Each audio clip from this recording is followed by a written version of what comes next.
Hey guys, Sure Shot Midget here. So I'm going to be doing a quick review on the Franklin Armory binary trigger for the 1022. So I have made a designated video for this. It's just a 1022 pistol. Added a bunch of stuff to it, including a pistol brace that folds. This is like a camping gun, essentially, like squirrels, rabbits. Got a flashlight on there, yada yada. Very fun to shoot. I have shot it out to about 100 yards, quite a bit, most of the time actually. At least half the rounds that I've shot out of this, it's been 100 yards. They do start to drop, and you can see that with tracers. I've shot tracers out of it, and you can see the bullets start to drop. Pretty cool, very fun plinker, but 100 yards max. So I don't have the packaging for it anymore, but it came in a weird package. It's basically just cardboard and some plastic that the parts were in, basically, on the back and the front. And the whole piece of cardboard was, you know, the advertisement and everything, showing the features and such.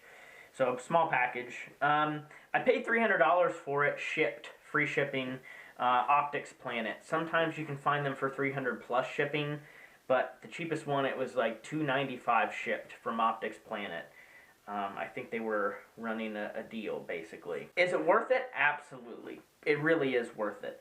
It is expensive. The gun itself, I think I paid like $400 for this thing, and you know, so it just becomes more and more expensive. But I work hard, so I can afford it, and this stuff does not lose value.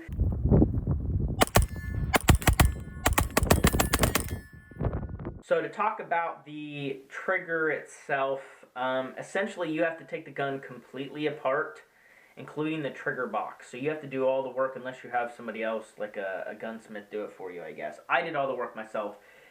It was kind of hard. It took me about an hour. I had to watch a YouTube video, but it wasn't too big of a deal. Most everything else I could do myself without having to look at resources. This, I had to look at resources. This is not as easy as an AR trigger or any of those sort of things. And you do have to keep some of the original pieces from the original box. So now let's talk about the new parts that comes with the trigger. So this is the original trigger. I kind of like this profile a little bit better, to be honest. It is plastic, it's very light, and it has like lines on it, basically. So like your finger, it's just really nice. This one's smooth. This one is CNC'd aluminum. Looks like it may be steel, but it does add a selector switch to the gun, which is one of the biggest pluses about this system. It actually adds a switch. So on the original, it's just a cross-bolt safety, and I hate those in my opinion. Like, I just do not like them. They're trash. This one, you might see on pictures, it looks red. It has like a markings here for safe, semi, and binary. And on the other side, well, that is just a sticker. So I was under the impression that it was like a block of aluminum, like literally it looked like a red piece of aluminum for the sticker, but it ended up just being a sticker. Probably should have watched an install video before I bought it, I guess, because I didn't. I clearly didn't. Otherwise I would have known that they're just stickers. The stickers do not stick. Now, I've seen people install these and have the sticker on there. So I don't know how they do it, man. I have no idea. What do you put glue down on it first? Like, come on. Also, to disassemble this, to clean it, you do have to take the selector switch off every time. That's kind of a pain.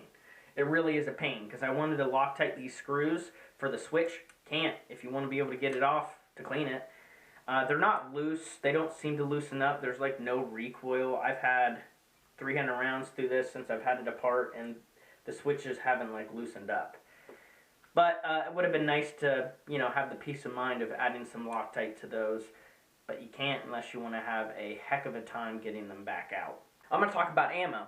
So yesterday I shot 100 rounds of this Norma TAC-22. It says it's 1100 feet per second. I don't know. It's 40 grain. I don't know if that was measured out of a 16-inch barrel, because this is a 10-inch. So it may just be around 1,000 feet per second is what I'm thinking this is getting out of this 10-inch. But regardless, this stuff cycled very well. I shot 100 rounds, not a single malfunction. Most of it, pretty much all of it, was on binary. Now, this stuff I've been using for a while. Wolf, .22 long rifle, 40 grain, just like the other stuff. This stuff is made in Britain. It's brass case. It says match grade, match target. So, you know, it's good stuff. And on semi-auto, I've probably shot 400 rounds of this stuff, no problem. Well, on binary, it definitely doesn't have as much power as the Norma. You can definitely tell the difference when you're firing it. It's not a whole lot difference, but I'd say velocity on this stuff is probably 50, maybe 100 more than this, you know, just by actually firing it, you can tell the difference. So this stuff I'm going to start to actually buy. I'm going to shoot the rest of this wolf, and this is the stuff that I'm going to start stocking up on. Now on to the actual selector and trigger itself again. So when the selector is facing back, it is in safe. So without the sticker, it's no problem. As long as that switch is facing back, it's on safe. You flip it up, so it's pointing towards the ground. Depends on your shooting position. You could be like, switch pointing towards the air.